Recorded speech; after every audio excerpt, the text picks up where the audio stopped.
Hello student, welcome to NCERT classes by Rakesh Tembare sir. आज हम बात करेंगे बच्चों क्लास 12th एनसीईआरटी मैथमेटिक्स के चैप्टर नंबर 4 डिटर्मिनेंट्स के एक्सरसाइज 4.6 के सॉल्यूशन की। इसके पहले मैंने आपको एक्सरसाइज 4.6 के इंट्रोडक्शन को पढ़ाया था बच्चों, ठीक है। तो आज चालू करने वाले हैं हम 4.6 का सॉल्यूशन, ठीक है। सबसे पहले आप इंट्रोडक्शन में सीखे थे, मैं थोड़ी सी जानकारी देना चाहूँगा आपको क्या क्या सीख चुके हैं यहाँ पर आप, है ना। तो आप क्या क्या सीखे थे उस पर चर्चा कर लेते हैं कि संगत और असंगत हल, है ना। कौन कौन सी बात करे थे हमने, संगत व असंगत हल, ठीक। अब संगत हल कब होते हैं और असंगत हल कब होते हैं, ठीक है। अब ध्यान से देखिएगा, संगत हल और असंगत हल होने के लिए, ठीक, मैं आपको सिंपल सी बात बताना चाहूंगा कि कोई भी हल संगत कब होगा और कोई भी हल असंगत कब होगा। इतनी सी बात को याद रखने के लिए आपको कुछ नहीं करना है। आपको करना है, अगर पहले किसी भी सारणी का मॉड निकालना है और अगर ये mod not equal to zero हो जाए, अगर ये मॉड क्या हो जाए, नॉट इक्वल टू जीरो हो जाए, तो जो हल आने वाले हैं वो संगत आएंगे। कैसे आएंगे? संगत आएंगे। कैसे आने वाले बच्चों? संगत आने वाले हैं, ठीक है। अब ध्यान से देखिएगा उसके बाद हम बात करेंगे, यानी क्या बोल रहा है, उसके बाद हमने बात करा था कि a modulus a is equal to zero, ठीक है। Modulus a is equal to कितना होता है? जीरो। तब हमने बात कहा था कि ये कैसा होता है, आपको पता है ना, ये इसको पहले क्या बोलते हैं, modulus a is not equal to zero को हम बात कहते हैं, ये बोलते हैं व्युत्क्रमणीय। कैसे है? व्युत्क्रमणीय है, ठीक है। एक बात ये होनी चाहिए, व्युत्क्रमणीय अवयव है। अगर modulus a is equal to zero होता है तो ये अव्युत्क्रमणीय अवयव, व्युत्क्रमणीय है ना, व्युत्क्रमणीय अवयव है ना। ये अव्युत्क्रमणीय और ये व्युत्क्रमणीय होता है अगर मॉडुलस a की वैल्यू जीरो के इक्वल नहीं है, ठीक है, जीरो के इक्वल नहीं है, तो आप इसका इनवर्स ज्ञात कर सकते हैं। कब इनवर्स ज्ञात कर सकते हैं? जब ये कंडीशन हो, और जब ये कंडीशन हो तब आप ए इनवर्स को ज्ञात नहीं कर सकते, क्योंकि ध्यान से देखिएगा ए इनवर्स क्या होता है, A inverse is equal to, आप देखेंगे तो 1 upon modulus A into adjoint of A होता है। और जब मॉडुलस ए की वैल्यू ही जीरो हो जाए तो पूरा का पूरा वैल्यू जीरो होगा। इसका मतलब है आप ए इनवर्स ज्ञात नहीं कर सकते हैं, ठीक है। अब देखिए संगत और असंगत की अगर हम थोड़ी सी बात कर ले, है ना, संगत और असंगत की अगर हम बात करें तो संगत और असंगत आपको बता दिया है मैंने कि संगत कब होते हैं, असंगत कब होते हैं, है ना। ये बात आपको प्रीवियस क्लास में बता दिया हूं कि संगत कब होते हैं और असंगत कब होते हैं। तीन चीजों को आप प्रीवियस क्लास यानी प्रीवियस वीडियो में देख सकते हैं, इंट्रोडक्शन वीडियो में, कि कब संगत होंगे कब असंगत होंगे। अब इस एक्सरसाइज का अगर मैं पहला क्वेश्चन देखो बेटा, कि पहला क्वेश्चन क्या दिया गया है, तो ध्यान से देखिएगा। कहता है निम्नलिखित प्रश्नों 1 से 6 तक दी गई समीकरण निकायों का संगत अथवा असंगत रूप में वर्गीकरण कीजिए, ठीक है। कब संगत होंगे कब असंगत होंगे, हमको ये बात बताना है, ठीक है। तो संगत कब होंगे, अभी बताया था मैंने आपको कि यदि ये वाली बात दी गई है, modulus a does not equal to zero, तो संगत होंगे, और modulus a is equal to zero तो ये होंगे असंगत, है ना, असंगत। ये बात आप याद रख लीजिएगा। चलिए तो हम इनको समझने की कोशिश करते हैं और समझने की कोशिश करते हैं कि इसको कैसे हल किया जा सकता, ठीक है बच्चों। तो चलते हैं हम आगे क्वेश्चन को देखते हैं और इसको हल करने की कोशिश करते हैं, ठीक है। कहता है यहाँ पर पहला क्वेश्चन देखिए, कहता है कि x plus 2y is equal to 2, ठीक है। और दूसरा क्या है कि 2x plus 3y is equal to 3। अब आप इसको हल करते हैं और देखते हैं कि क्या इसके संगत हल हो सकते हैं और क्या इसके संगत हल नहीं हो सकते, ठीक है। तो ध्यान से देखिएगा, चलते हैं। तो देखो क्वेश्चन नंबर फर्स्ट में अगर हम बात करेंगे कि दिया है, देख सकते हैं दिया है, क्या दिया गया है, तो दो इक्वेशन दिए गए बेटा। पहला इक्वेशन है x plus 2y is equal to 2, यही बात है हमारे पास, ठीक है। और 2x plus 3y is equal to 3, है ना। और क्या है कि 2x plus 3y is equal to 3। ये दो समीकरण दिए, इसको बोलते हैं पहला समीकरण, ये दो समीकरण हो गए हमारे पास। बात समझ में आ गया। तब हम बात कर सकते हैं कि तब देखिए ध्यान से कि यहां पर हम a निकाल लेंगे। तो a निकालना सिखाया था आपको। a क्या होता है बेटा, कि जो भी आपके पास समीकरण होते हैं इन समीकरणों में चरों का जो गुणांक होता है वही ए के एलिमेंट्स कहलाते हैं। देखो यहाँ पर x का गुणांक 1 है तो 1 लिखो, एक y का गुणांक 2 है तो यहाँ 2 लिखो। देखो फर्स्ट समीकरण आपकी फर्स्ट रो को रिप्रेजेंट करता है, ठीक है। ये 2 है तो 2 लिखो, ये 3 है तो 3 लिखो। क्लियर हो गया। अब अगर मैं यहाँ पर x की बात करूं तो x क्या है, कितने चर है यहाँ पर, x और y दो ही चर है, तो ये x हो गया और ये y हो गया। चरों को आप इस रूप में लिखेंगे, ठीक है। और अगर आप b की बात करें तो b देखिए ध्यान से, b क्या होने वाला बेटा, b देखो, b मतलब जो भी यहाँ पर अचर राशि होती है इधर, तो ये हो जाएगा 2 और ये होगा 3। क्लियर है, ये बात हमको समझ में आ गई। इनवर्स ज्ञात करने के लिए हम सबसे पहले मॉडुलस देख लेते हैं कि मॉडुलस a की वैल्यू क्या आएगी। तो मॉडुलस a, जब मैंने इसको देखो, ये हमारे पास अवयव था अभी, ये देखो ये ऐसे ब्रैकेट है ना, ये ब्रैकेट मतलब अवयव को रिप्रेजेंट करता है। अब देखो ब्रैकेट हटा देंगे, यहाँ से मॉड लगा रहे हैं, ये हो गया 1, ये हो गया 2 और ये बेटा 2 और ये 3। क्लियर है, दिस इक्वल टू। अब ध्यान से देखिएगा, हल करते हैं तो हम सारे को ऐसे हल करते हैं, 1 का गुना 3 में तो 3 एकम 3, यहाँ लगाते हैं ऋण, 2 दूनी 4 सॉरी। अब देखोगे बराबर लगाओगे तो 3 माइनस ये कितना होगा, 3 3 4 कितना हो जाएगा आपका ऋण। क्या क्या modulus a is equal to 0 हुआ? नहीं, ये तो नॉट इक्वल टू 0 हुआ ना। मतलब आप क्या कह सकते हैं कि यह कैसा अवयव है, एक व्युत्क्रमणीय अवयव है ना, व्युत्क्रमणीय अवयव है। अब व्युत्क्रमणीय अवयव है, इसका मतलब आप कह सकते हैं कि यहाँ पर ए इनवर्स ज्ञात कर सकते हैं, यानी ए इनवर्स ज्ञात किया जा सकता है, ज्ञात कर सकते हैं। अब जैसे इनवर्स ज्ञात कर सकते हैं तो अपन एक बात ये कह सकते हैं कि इसके कैसे हल होंगे बेटा, कि संगत, यानी कि समीकरण निकाय, क्या बोला था क्वेश्चन में, यहाँ पर देख लीजिएगा कि समीकरण निकायों का संगत अथवा असंगत रूप में वर्गीकरण कीजिए। तो ये निकाय कैसे होंगे, संगत होंगे। तो ये हम देखेंगे। अतः हम कह सकते हैं, अतः समीकरण निकाय संगत होंगे। बात समझ में आ गई, आगे हल नहीं करना, ठीक है। अगर मैं सिंपल सा अभी इसी क्वेश्चन को मैं आगे लेकर के चलता हूं, ठीक है।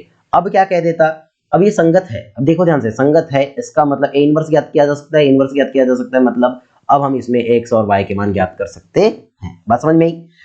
तो हम क्या करना है, ध्यान से देखिएगा। तब हम क्या करेंगे बेटा कि यहां पर हम इस इक्वेशन को ऐसे लेने वाले होते हैं, a into x is equal to b, यही बात होती है। तो चलिएगा, अब a into x is equal to b की अगर हम बात करें, सिंपल सा, ठीक है, यही तो बात होती है ना, a x is equal to b.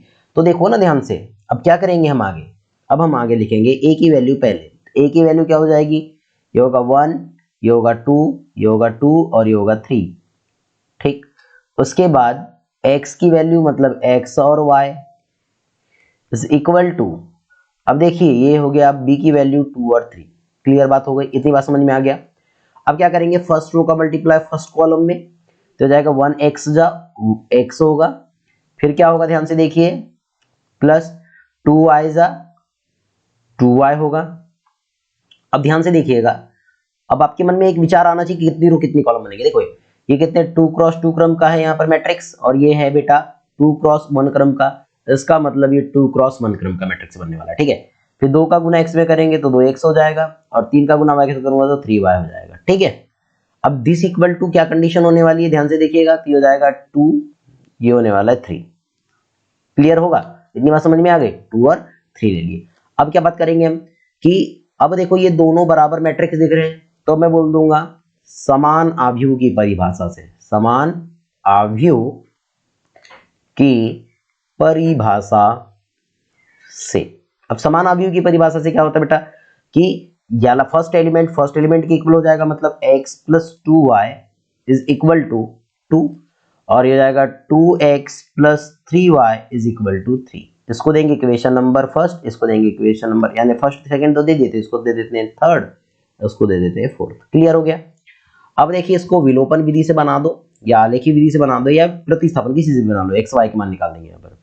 तो इसको आगे हल करते हैं हम, तो क्या हो जाएगा, ये समीकरण नंबर 1 से बात कर लेते हैं। समीकरण नंबर 1 से मैं प्रतिस्थापन से बना रहा हूँ, तो x इज इक्वल टू, देखो ये 2y को इधर ट्रांसफर कर देंगे तो 2 माइनस 2y।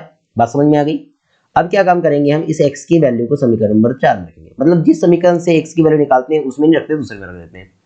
तो यहाँ भरेंगे समीकरण नंबर 4 में, ध्यान से देखो, ठीक है। अब ध्यान से देखो, रखेंगे तो ये हो जाएगा 2 इंटू, ये हो जाएगा 2 minus 2y is equal to 3, है ना। देखो सॉरी 2 इंटू, है ना, 2 इंटू एक्स की जगह 2 माइनस 2y, ठीक है, 2 माइनस 2y, अब ये होगा प्लस और ये होगा 3y, है ना, क्या हो जाएगा 3y और इज इक्वल टू 3। देखिए तो 2 दूनी 4, ऋण धन ऋण ऋण हो जाएगा, 2 दूनी 4y, अब देखो ये plus 3y is equal to कितना होगा 3 होगा। अब देखिएगा ध्यान से, अब 4y में से 3y गया तो बेटा ये माइनस y आ जाएगा, और ये 4 का अगर मैं इधर ट्रांसफर कर दूं तो इज इक्वल टू -1 होगा। ये सुनो, देखो 4 इधर जाएगा तो 3 ऋण 4 हो जाएगा, ऋण 4 में से 3 गया तो 1 हो जाएगा, ऋण से ऋण कट गया, तो आप कहेंगे कि y की वैल्यू कितनी आ गई, 1 आ गई। जब y की वैल्यू 1 आई तो y की वैल्यू को कहाँ रख देंगे, समीकरण नंबर, अब इसको समीकरण नंबर दे देते हैं हम 5। तो समीकरण नंबर 5 में चलो मान रख देते हैं, तो x is equal to 2 minus 2, y की वैल्यू अब देखेंगे हम 1 है, दिस इक्वल टू 2 माइनस 2 दूनी 2 एकम 2 हो जाएगा, दिस इक्वल टू ये हो जाएगा 0। x की वैल्यू कितनी आ गई, 0 आ गई। बात समझ में आ गया। अपन कह सकते हैं यहाँ पर, अपन एक बात कह सकते हैं कि x की वैल्यू क्या है, 0 है, और y की वैल्यू क्या है, 1 है।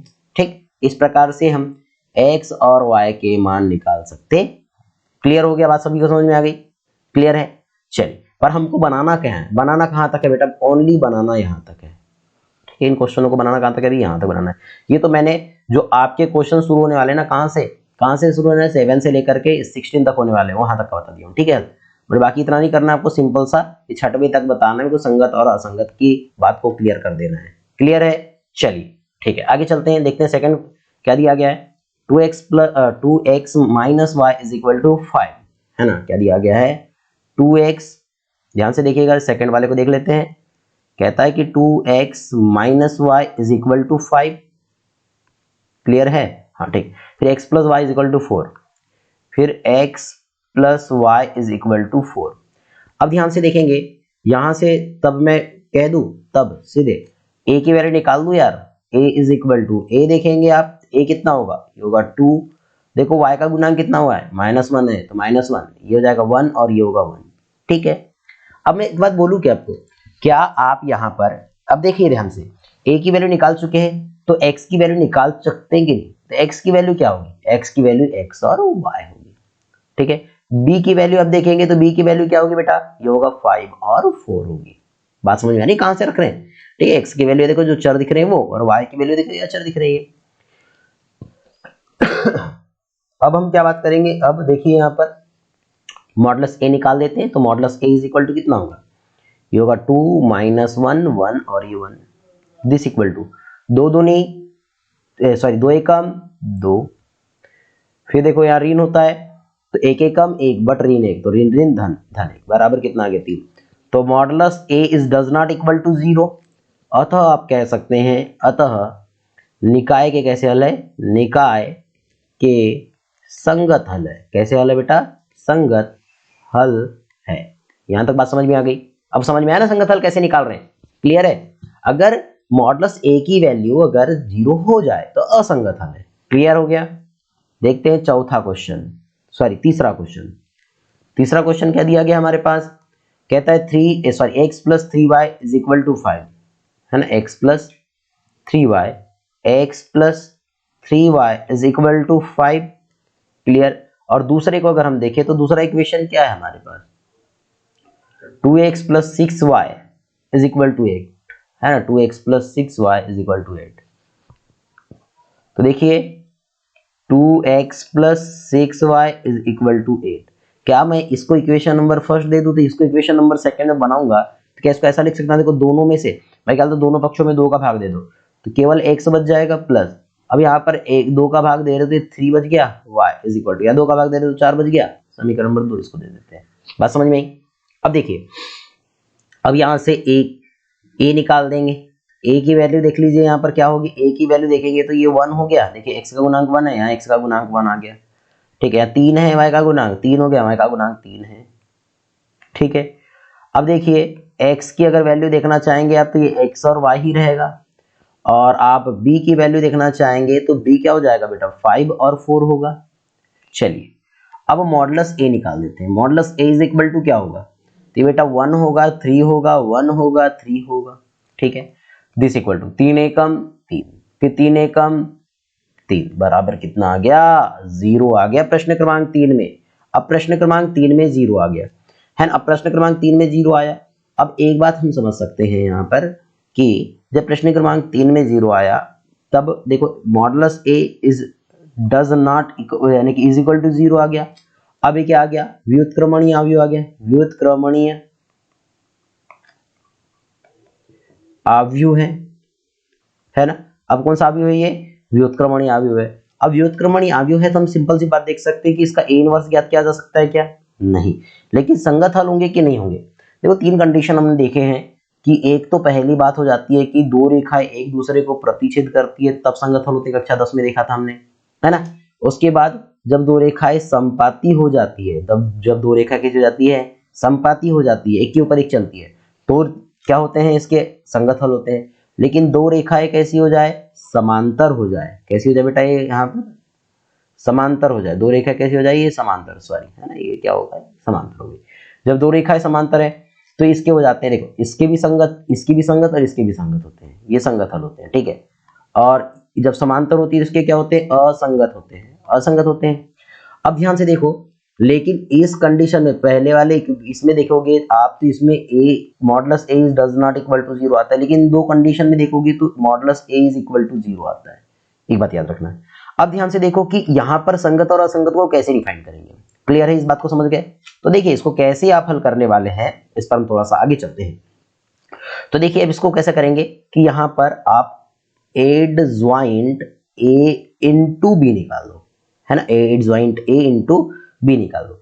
अगर इसकी वैल्यू 0 के इक्वल हो जाए, ध्यान से सुनना, ध्यान से सुनना मेरी बात को, क्या निकालना है यहाँ पर, एड ज्वाइंट ए इंटू बी निकाल दो और इसकी वैल्यू यदि 0 के इक्वल हो जाए, यदि किसके इक्वल हो जाए, 0 के इक्वल हो जाए, तब हम एक बात कहेंगे बेटा कि ये कैसा हो जाता है कि ये इसके हल कैसे हो जाएंगे, संगत होंगे।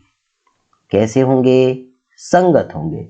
और हम अगर देखें कि एड ज्वाइंट ए इंटू बी निकल जाए इज नॉट इक्वल टू 0 निकल जाए, तो कैसे बोलोगे, असंगत बोलोगे। बात समझ में आ रही है ना, बात समझ में आ रही है कि नहीं, ठीक। अब अगर मैं इसकी बात करूं आपके सामने तो क्या होगा, ध्यान से देखते चलिएगा। अब हम एडज्वाइंट ए निकाल देते हैं, है ना, क्या निकाल देते हैं, एडज्वाइंट ए इंटू बी। अब ये तो बहुत बड़ी बात हो गई। अब एडज्वाइंट ए इंटू बी निकालेंगे, इसको कैसे निकालेंगे, तो ध्यान से देखिएगा एडज्वाइंट ए इंटू बी कैसे निकालते हैं। तो देखिए इसके बाद हम क्या करेंगे आगे, यहां पर हो जाएगा बेटा कि एडज्वाइंट ए इंटू बी निकालेंगे, तो पहले हम एडज्वाइंट ए निकाल दें। एडज्वाइंट ए क्या होगा, ध्यान से देखिए, एडज्वाइंट ए निकालने के लिए सबसे पहले हम ए के सहखंडज देख लेते हैं। तो हमारे पास ए के सहखंडज की बात करेंगे तो सबसे पहले देखिए कि ये तो ए मिल गया ना हमारे पास, तब ए के सहखंडज क्या होंगे, तो मैं सिंपल सी बात कह सकता हूं कि A11 अगर मैं देखूं तो A11 इज इक्वल टू, अब सिंपल सी बात कि A का 3 होगा, 3 होगा, फिर A12 का अगर आप देखेंगे 12 मतलब ये इसका 1 होगा, ठीक है, बात ध्यान से दीजिएगा, कितना होगा इसका 1 हो जाएगा। बट कैसा होने वाला, देखो 12 है ना, ये 3 का कितना होगा 1 होगा, बट कैसा होगा 1 -1 होगा, ठीक है। इसको मैं थोड़ा सा क्लीन कर देता हूँ, यहाँ पर थोड़ा ये हो गया, ठीक। क्या होगा बेटा, ये -1 होगा ना, हमारे पास क्या होने वाला है, -1 हो जाएगा, ठीक है। तो हो गया -1, ठीक। उसके बाद A21 का अगर आप देखेंगे तो A21 देखेंगे तो 21 ये मिल गया, इसका कितना होगा हमारे पास -3 होगा। और A22 का देखेंगे तो हमारे पास कितना हो जाएगा बेटा, A22 का अगर हम देखेंगे तो ये इज इक्वल टू कितना होगा, 1 होगा। तब देखिए adjoint of A is equal to कितना होने वाला है, ये हो जाएगा हमारे पास A11 मतलब 3, A12 मतलब -1, A21 मतलब क्या हो जाएगा, -3 हो जाएगा, और ये हो जाएगा आपका 1, ठीक है। अब देखिए जब आपने इतनी बात निकाल दिया यहाँ पर, क्लियर हो गया, तब हम क्या बात करने वाले हैं, तब हम क्या कहेंगे इस चीज को, ठीक है। तो अब हम कह सकते हैं बेटा इसको कि देखो इनटू, अब देखो एडज्वाइंट ए निकल गया, तो अब एडज्वाइंट ए इंटू बी लिख सकते हैं इसको, दिस इक्वल टू। अब एट राइट ए कितना होगा, ये 3 माइनस 1 और ये कितना हो जाएगा बेटा, ये हो जाएगा 1, ठीक है। इनटू अगर मैं b की वैल्यू देखो तो b की वैल्यू क्या है मेरे पास, b की वैल्यू देखो 5 एंड 4 है, तो हो गया 5 एंड 4 दिस इक्वल टू। अब ध्यान से देखिए इसको हल करेंगे तो ये हो जाएगा हमारे पास, देखो फर्स्ट रो का मल्टीप्लाई फर्स्ट कॉलम में, फिर सेकंड रो का मल्टीप्लाई फर्स्ट, इसी करने के बाद खत्म हो जाएगा। तो 3 5 15 हो जाएगा, फिर कितना होगा, प्लस होता है बट ये माइनस का साइन तो माइनस हो गया, तो 20 है, 3 4 12, तो ऋण 12 हो जाएगा, ठीक है। फिर ऋण 1 गुना 5 तो ऋण 5 हो जाएगा, और 1 का गुना 4 में करूंगा तो ये प्लस 4 हो जाएगा, ठीक है। दिस इक्वल टू अब देखेंगे तो कितना हो गया, ये हो जाएगा आपका 15 माइनस 12 हो तो ये हो जाएगा 3 और ये हो जाएगा -1, ठीक है, 3 -1 हो जाएगा। अब देखो दिस नॉट इक्वल टू 0, क्या कंडीशन है 0 के इक्वल हुई नहीं, अतः आप क्या बोलोगे, अतः मैंने बताया था जब नॉट इक्वल टू होता है मतलब क्या बोलोगे, अतः कैसे हल होंगे, निकाय के हल, निकाय के हल क्या होने वाले बेटा, असंगत, असंगत होंगे। क्लियर हो गई बात, तो ये ऐसे आपको समझना है, ठीक है। चलते हैं आगे नेक्स्ट क्वेश्चन पर, क्वेश्चन नंबर 4। क्वेश्चन नंबर 4 हमारे पास बहुत ही अच्छा क्वेश्चन है, कहता है कि 2 यानी x plus y plus z is equal to 1, बहुत ही ध्यान से देखना है ना, x plus y plus z is equal to 1। देखिए चौथा क्वेश्चन है ये, x plus y plus z is equal to 1। Second देखिए इक्वेशन क्या कह देता है, 2x plus 3y plus 2z is equal to 2, है ना। क्या बोल रहा है कि 2x plus 3y plus 2z is equal to, मुझे नहीं याद नहीं क्या हो गया, 2x plus 3y plus 2z is equal to 2 है, इज इक्वल टू 2, और क्या कहता है ax plus ay plus 2az is equal to 4 है, ठीक है। तो क्या हो गया, इज इक्वल टू 2, फिर हो जाएगा हमारे पास ax प्लस ay प्लस फिर है 2az इज इक्वल टू 4, यही बात है हमारे पास। देख लेते हैं एक बार क्वेश्चन को, ठीक, इज इक्वल टू 4। अब इन इक्वेशनों को हमें हल करना है। सबसे पहले मैं a की वैल्यू ले लूं, a इज इक्वल टू क्या होगा, a इज इक्वल टू अब देखेंगे तो जाएगा देखो 1 1 और ये 1, ठीक है। देखो ना x का गुणांक 1, y का गुणांक 1, z का गुणांक 1, फिर x का गुणांक यहाँ 2 है तो ये 2 हो गया, फिर 3 है, फिर 2 है, फिर देखिए a है, फिर a है, और फिर ये क्या है 2a है। आप अगर x की वैल्यू देखना चाहेंगे तो x की वैल्यू क्या है बेटा हमारे पास, x है, y है और z है, ठीक है। अगर b की वैल्यू देखना चाहेंगे आप तो b की वैल्यू 1 है, 2 है एंड 4 है। क्लियर, अब हल करते हैं इसको, तो मॉडुलस a निकाल दे तो मॉडुलस a कितना होगा, देखो ध्यान से, मॉडुलस a निकालेंगे तो 1 1 1, ये 2 3 2, उसके बाद a और ये 2a होगा। क्लियर है, दिस इक्वल टू, अब देखो हम क्या करेंगे, इस 1 का मल्टीप्लिकेशन 1 इंटू, देखो इस फर्स्ट रो का मैं फर्स्ट रो के अकॉर्डिंग इसको विस्तार कर रहा हूँ, ठीक है, फर्स्ट रो के सापेक्ष में विस्तार कर रहा हूँ, ठीक है। तो ये 1 हो गया, ये 1 जिस रो में है जिस कॉलम में छोड़ दीजिए, बाकी का गुना कर दीजिए, 3 दूनी 6, तो ये हो जाएगा 6a माइनस, फिर कितना होगा 2a कम यानी 2a इंटू, तो ये हो जाएगा 2a, फिर यहाँ लगाएंगे माइनस, फिर हो जाएगा 1, ठीक है। अब इस 1 की बात करें जिस कॉलम में जिस रो में हटा दीजिए, सीधा गुना करो, 2 दूनी 4a, ये हो जाएगा 4a ऋण, फिर हो जाएगा 2a, ठीक है। फिर उसके बाद ये 1 ले लेते हैं +1, ठीक है। अब जाएगा देखो 2a कम 2 यानी 2a माइनस 3a, ठीक है। हल करते हैं, 6 में से 2 गया तो 4a, तो हो जाएगा 4a, ठीक है। फिर उसके बाद 4 में से 2 गया तो 2a, और ये 1 का गुना करेंगे तो ऋण 2h रहेगा। फिर इसको हल करते हैं तो ये हो जाएगा 2a में से 3a गया तो ऋण 1a, और ये हो जाएगा 1, तो ऋण a हो जाएगा। दिस इक्वल टू 4a, और ये देखो ऋण 2a ऋण 1a, तो ऋण 3a हो जाएगा, और 4 में से 1a गया तो ओनली a बच गया। तो अब देखेंगे कि modulus a is does not equal to 0, अतः कैसा बोलेंगे, अतः हल कैसे हैं, हल संगत है, हल कैसे है संगत। बात समझ में आ गई, क्लियर है। देखते हैं इसी प्रकार से पांचवा क्वेश्चन बेटा, पांचवा क्वेश्चन क्या दिया गया है, चलिए पांचवें क्वेश्चन पर चलते हैं। पांचवा क्वेश्चन भी बहुत अच्छा क्वेश्चन है, 3x minus y minus 2z, है ना, 3x minus y minus 2z is equal to 2, ठीक है। तो क्या कहता है कि 3x minus y minus 2z is equal to 2, आगे बढ़ते हैं। फिर कहता है कि 2i minus z is equal to -1, 2i minus z is equal to -1, है ना। 2i minus z is equal to -1। उसके बाद फिर है हमारे पास 3x माइनस 5y, 3x, है ना, क्या हो गया 3x minus 5y is equal to 3। ठीक है, इस प्रकार से हमारे पास क्वेश्चन दिए गए हैं। अब इस क्वेश्चन को अगर हम हल करें तो एक बात कहूँ मैं आपसे, एक बात मैं यहाँ कह सकता हूँ आपसे कि अगर यहाँ पर इस इक्वेशन को मैं देखो ऐसा लिखने वाला हूँ, देखो इसको, या मैं इसको क्वेश्चन को ऐसा लिख देता हूँ, देखो हो जाएगा 3x minus y minus 2z is equal to 2। इसको लिख देता हूँ, देखो यहाँ x नहीं दिया तो मैं x के गुणांक को 0 करके लिख दूँ, 0x minus sorry plus 2y, फिर माइनस ये हो जाएगा z इज इक्वल टू -1 हो जाएगा, फिर होगा 3x माइनस, अब देखो 5y, अब ये हो जाएगा प्लस 0z करके लिख दूँ, z नहीं है तो इज इक्वल टू 3।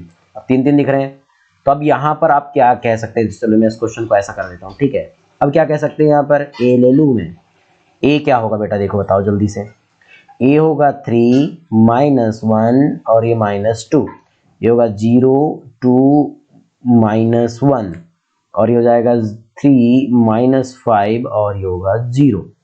ओके, अब अगर b की वैल्यू देखिए हम तो सॉरी x की देख लेते हैं सबसे पहले, तो x क्या होगा, x y और z, ठीक है।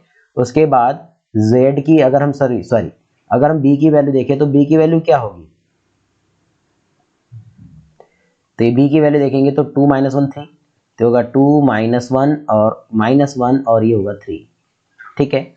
अब देखिए मॉडुलस a निकाल देते हैं, modulus a is equal to, क्योंकि मॉडुलस a ही हमको निकालना बहुत जरूरी है, ठीक है। ये होगा 3 माइनस 1 माइनस 2, ठीक, फिर हो जाएगा 0, फिर होगा 2 और ये होगा -1, है ना। फिर क्या होगा बेटा हमारे पास 3, फिर होगा -5 और ये 0, हल कर देते हैं, दिस इक्वल टू। अब देखिए बेटा यहाँ पर दिस इक्वल टू, ये 3 ले लिए हमने, छोड़ दिए। अब मैं देखो इसको इस रो के सापेक्ष गुणा कर रहा हूँ क्योंकि मेरे को 0 मिल रहा है, बात खत्म कर दूंगा मैं, ठीक है। 3 करा मैंने, तो अब देखो जिस रो में जिस कॉलम में छोड़ो तो 2 शून्य शून्य ऋण 5 एकम 5 ऋण ऋण धन हो जाएगा, बट ये ऋण ही रहेगा तो ये हो जाएगा 5, ठीक है।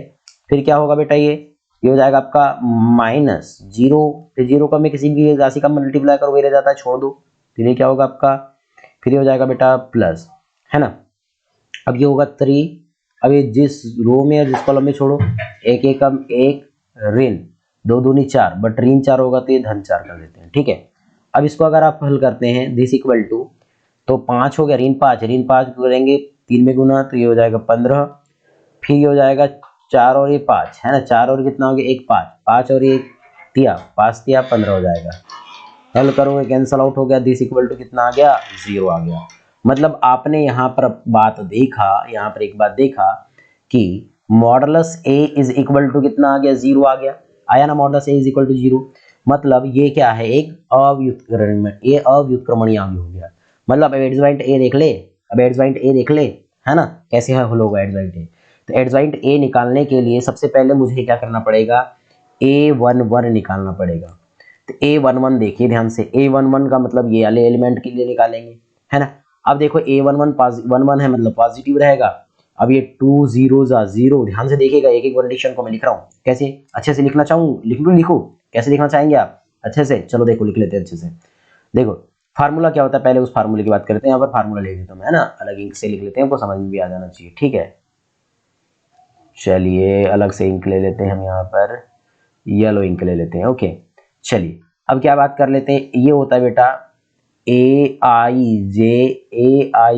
Is equal to -1 the whole raise to the power i plus j into mij क्या है यहाँ पर, ये माइनर है ना, उपसारणिक है, ठीक है। चलो अब इसको समझते हैं, हम इसको कैसे हल करने वाले हैं, ठीक है। तो देखिएगा कैसे हल करेंगे, तो हो जाएगा a11, देखो a11 अगर -1 पर अगर 1 + 1 बोलूँ तो भी तो -1 पर 2 की पावर सम की पावर हो जाएगी, मतलब 1 पॉजिटिव हो जाएगा। mij मतलब 2 -1 -5 0, मतलब 2 शून्य शून्य हो जाएगा, और कितना होगा ऐसा लिख लो एक बार इसको, तो लिखेंगे ये हो जाएगा 0 माइनस कितना होने वाला है 5, दिस इक्वल टू -5। फिर उसके बाद A12 देखेंगे, A12 नेगेटिव होगा बेटा, नेगेटिव होगा। चलो A12 मतलब ये वाला। अब इस कॉलम को छोड़ो, इस रो को छोड़ो, शून्य हो जाएगा, ये शून्य हो गया और 3 एकम 3 हो गया, तो ऋण 3 धन 3 हो जाएगा ये। दिस इक्वल टू -3 आ जाएगा। फिर उसके बाद A13 देख लेते हैं हम, इसमें 13 तो पॉजिटिव होने वाला है, चलो छोड़ो। 5 शून्य शून्य, 3 दूनी 6, तो 0 -6, दिस इक्वल टू -6 होगा। फिर A21 अगर हम देखें तो A21 0 है, इसको छोड़ो, इसको छोड़ो, तो 1 0 जा, देखो 1 0 जा 0, एक बात कह सकता हूँ 0, और 5 दूनी 10, तो हो गया 0 माइनस 5 दूनी 10, ठीक है, तो ये हो जाएगा 10 बराबर। आप देखेंगे, हाँ देखो 2 और 1 3 है ना, माइनस साइन सामने आएगा, तो ये हो जाएगा माइनस माइनस प्लस 10 हो जाएगा, ठीक है। उसके बाद A22, अगर A22 की बात करें तो पॉजिटिव होने वाला है, ये वाली बात, इसको छोड़ो, इसको छोड़ो, मतलब 3 शून्य शून्य और 3 शून्य शून्य 2 तिया 6 है ना, बट ऋण 6, तो शून्य ऋण ऋण धन 6, ठीक है, दिस इक्वल टू ये हो जाएगा 6। उसके बाद A23 देखेंगे हम, A23 नेगेटिव होने वाला है, चलो नेगेटिव लगा दो। A23 मतलब ये, छोड़ो इस चीज को, तो ये हो जाएगा 5 तिया 15 ऋण 15, फिर हो जाएगा 3 एकम 3, तो ये धन 3, दिस इक्वल टू 15 में से 3 गया तो 12 हो जाएगा, और ये धन 12 होने वाला है, ठीक है।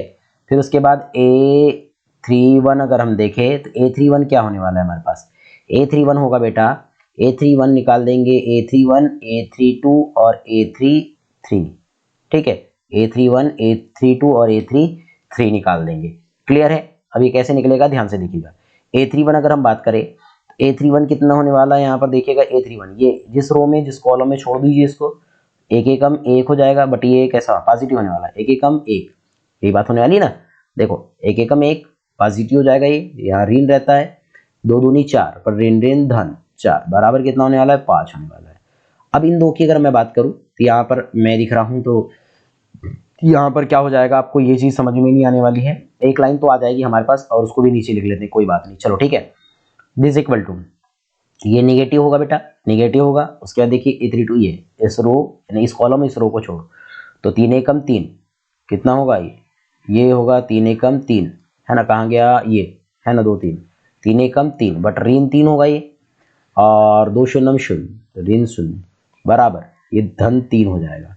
अगर मैं 3 ये 3 की बात करूं तो ध्यान से यहाँ देख लीजिए, इस बात को यहाँ पर समझ लेते हैं, यहाँ पर, ठीक है। तो कितना होगा, A33 पॉजिटिव रहेगा, उसके बाद ये 0 है, ठीक है, चलो छोड़ो, तो 3 शून्य, ये हो जाएगा हमारे पास 3 दूनी 6, कितना होने वाला है, ये 6 हो जाएगा, और ये 0 हो जाएगा, मतलब इसकी वैल्यू इज इक्वल टू कितना होने वाला है, 6 होने वाली, बात खत्म, ठीक है। अब देखिए, अब हम यहाँ पर एडजॉइंट A निकालेंगे, तो ध्यान से देखते चलिएगा, ध्यान से देखते चलिएगा और बताते चलिएगा मुझे कि क्या चीज हो रहा है, ठीक है।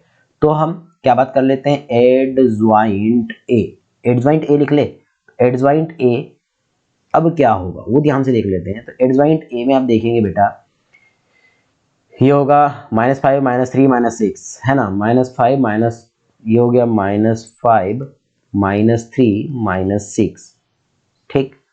उसके बाद क्या होगा, 10 6 12 है ना, 10 6 12, तो हो जाएगा 10 6 और ये 12। उसके बाद कितना होगा, 5 5 3 6 है ना, 5 3 6, तो हो जाएगा 5 3 6। ये बात क्लियर हो गई, एडजॉइंट A निकल गया। अब एडजॉइंट A हम निकाल चुके हैं बेटा, तो अब हम क्या बात कह सकते हैं, अब हमने एडजॉइंट A निकाल चुके हैं, तो हम एक बात कह सकते हैं इसको, कि हम एडजॉइंट A इंटू B कह सकते हैं यहाँ पर, दिस इक्वल टू, अब एडजॉइंट A तो हो गया -5 10 5 -3 6 3 -6 12 और ये 6 है। अब यहाँ पर b का मल्टीप्लाई करेंगे। अब b देख लेते हैं हमने b क्या लिखा था, तो b कहाँ गया, यहाँ नहीं है ना, यहाँ पे है, ठीक है। b क्या लिखा था बेटा हमने, b लिखा था ये 2 - 1 3 है ना, 2 - 1 3, तो हो जाएगा 2 - 1 3। अब ध्यान से देखिएगा, अब ये कौन किस क्रम का अगर मैट्रिक्स है, इस बात को आपको ध्यान से देखना है। तो देखिएगा कि ये है बेटा 3 क्रॉस 3 क्रम का, और ये है 3 क्रॉस 1 क्रम का, तब क्या मैट्रिक्स जो आएगा 3 क्रॉस 1 क्रम का आएगा कि नहीं, तो हम 3 क्रॉस 1 क्रम का मैट्रिक्स लिख देते हैं, दिस इक्वल टू, देखो 5 दूनी 10, तो ये हो जाएगा ऋण 10, फिर ये होगा धन, है ना। 10 एकम 10, तो ये हो गया 10, फिर होगा 5 तिया 15, धन कितना हो जाएगा, ये 15 होगा, ठीक है। उसके बाद 3 दूनी 6, ऋण 6 होगा, फिर 6 एकम 6, फिर कितना होगा, 3 3 9 प्लस 9 होगा, फिर 6 दूनी 12 होगा, ऋण 12, फिर 12 एकम 12 होगा, और फिर ऋण कितना होगा, 6 तिया 18 होगा, धन 18, ठीक है। इसको हल करेंगे आप आगे, दिस इक्वल टू, अब देखिए 15, 10 और 10 20 हो जाएगा, तो ये ऋण 5 होगा, फिर उसके बाद 6 6 12 है ना, 6 6 12, 12 में से 9 गया तो ऋण 3 हो जाएगा। उसके बाद ये 12 और 12 देखो, अब 12 में से देखो, अगर 18 12 6 हो जाएगा, ये 6 बच गया धन 6, फिर ऋण 6 आ जाएगा आपका। तो अब यहाँ देख रहे होगे कि डज नॉट इक्वल टू 0 है, डज नॉट इक्वल टू 0, और मैंने कंडीशन बताया है आपको, ये कंडीशन बताया था। अब डज नॉट इक्वल टू 0 है, मतलब संग कैसे होंगे, हल असंगत होते हैं, तो इसलिए क्या हो जाएगा, यहाँ पर भी हल कैसे हो जाएंगे, असंगत हो जाएगा। बात समझ में आ गया, असंगत, क्लियर है। देखते हैं क्वेश्चन नंबर 6 को बेटा। क्वेश्चन नंबर 6 क्या दिया है हमारे पास, कहता है कि 5x minus y plus Z यानी 4z, है ना। तो क्या चीज दिया गया है, इस बात को हम समझ लेते हैं। 6 वाले क्वेश्चन में, 6 वाले क्वेश्चन में दिया गया है बेटा हमारे पास, कहता है कि 5x, है ना। तो ध्यान से देखिएगा, ये हमारे पास 5x माइनस वाई, है ना, 5x minus y plus 4z is equal to 5। अगर सेकेंड इक्वेशन को देखें तो ये हो जाएगा 2x plus 3y plus 5z is equal to 2, और थर्ड वाले इसको देखें तो हो जाएगा 5x minus 2y plus 6z is equal to -1। चलिए अब देखिए यही बात है, ठीक है, इन चीज़ों को ही हम आगे देखने वाले हैं, ठीक है। चलिए अब ध्यान से देखिएगा, ठीक है कि नहीं, हमने सही लिखा है यहाँ पर 2 3 4 2, ठीक, और 6, ठीक है। चलिएगा अब यहाँ पर a निकाल देते हैं बेटा, तो a इज इक्वल टू कितना होगा, a इज इक्वल टू देखेंगे आप तो होगा 5 -1 4, ये तो निकालते आ गया ना, देखो 5 है -1 है 4 है, फिर ये 2 है 3 है 5 है, फिर ये 5 है -2 है और ये 6 है, क्लियर हो गया। अगर आप x की वैल्यू देखना चाहेंगे तो हो जाएगा बेटा x y और z, ठीक है। b की वैल्यू निकालना चाहेंगे तो b की वैल्यू क्या होगी, तो होगी 5 2 और ये -1, ठीक है। सबसे पहले मॉडुलस a देख ले, मॉडुलस a निकालेंगे तो होगा 5 -1 4 2 3 5 5 -2 6, दिस इक्वल टू। अब ध्यान से देखते हैं, इसको बनाएंगे, देखो 5 को बाहर कर दिया मैंने, जिस रो में जिस कॉलम में छोड़ दो, 3 छक 18, यहाँ लगता है ऋण, 5 दूनी 10, ऋण ऋण धन 10, ठीक है। फिर लगेगा ऋण, और ये ऋण 1 है तो ऋण ऋण धन 1, ठीक है। 2 छक 12, 5 25, ठीक है। उसके बाद +4, उसके बाद देखो 2 दूनी 4, ऋण कितना होगा, 5 तिया 15। अब इसको हल करेंगे आप तो कितना होने वाला है, इसको अगर हल करता हूं तो देखो कितना होगा यार, ये हो जाएगा 18 और 10 28 हो जाएगा, होगा 28। अगर 28 हो गया तो 28 में अगर मैं 5 का गुना कर दूं तो 5 8 40, 0 4 हो गया, ठीक है। फिर 5 दूनी 10, 10 और 4 24, 240 हो जाएगा धन। अगर 25 में से अगर हम 12 को घटाते हैं तो ऋण 13 हो जाएगा, ये है ना, ऋण 13, तो ये हो जाएगा धन ऋण, तो ये ऋण 13 होने वाला है, चलो ये ऋण 13 हो गया। उसके बाद इसको हल करेंगे तो ये हो जाएगा, देखो ये ऋण ले लेते हैं क्योंकि असमान चिन्ह आने वाले, 15 में ऋण 4 को जोड़ूंगा तो ये हो जाएगा ऋण 19, 19 में अगर 4 का गुना करेंगे 9 36 की 6 हासिल का 3, और कितना होगा 4 हो जाएगा ना, 4 एकम 4, है ना, 4 एकम 4, 4 और 3 कितना हो जाएगा 7, ठीक है। आगे हल करते हैं इसको तो कितना होने वाला है, अब इसको आप आगे हल करेंगे तो ये हो जाएगा आपका सिंपल सा, ठीक है। अब मैं इसकी बात करूं तो 18 10 28, अगर 28 पंचे देखिए हमने गलत कर दिया क्या, सॉरी 10 140 होगा नहीं, ये कितना होगा 140 होगा, ये 13 कम 13 होगा और ये 67 होगा, ठीक है, सॉरी 76 होगा। अब अगर इसको हल करते हो आप तो कितना हो जाएगा, ये हमसे ये हो जाएगा बेटा 51, कितना होगा ये 51 51 हो जाएगा। अरे हल करके देख लो, इसको जोड़ दोगे, देखो 10 ये 3 6, तो ये 3 और 6 9 हो जाएगा, 10 में से 9 गया तो 1 आ गया। उसके बाद ये कितना हो गया, 7 और 1 8, 8 हो गया, ये 4 14 है ना, 13, 13 में से 8 गया तो 5 हो गया, ठीक है। और डज नॉट इक्वल टू 0 हो गया, अतः कैसे हल होंगे, संगत हल होंगे। इतनी बात समझ में आ गया, संगत हल होंगे। तो हमने कितने क्वेश्चन देख लिए बेटा आज, 6 क्वेश्चन देख लिया, ठीक है। इसके बाद 7 से लेकर के, इसके बाद हम बात करेंगे 7 से लेकर के कहाँ तक की, 16 तक की बात हम देखेंगे नेक्स्ट वीडियो में, ठीक है बच्चों। तो मिलते हैं अगली वीडियो में, थैंक यू।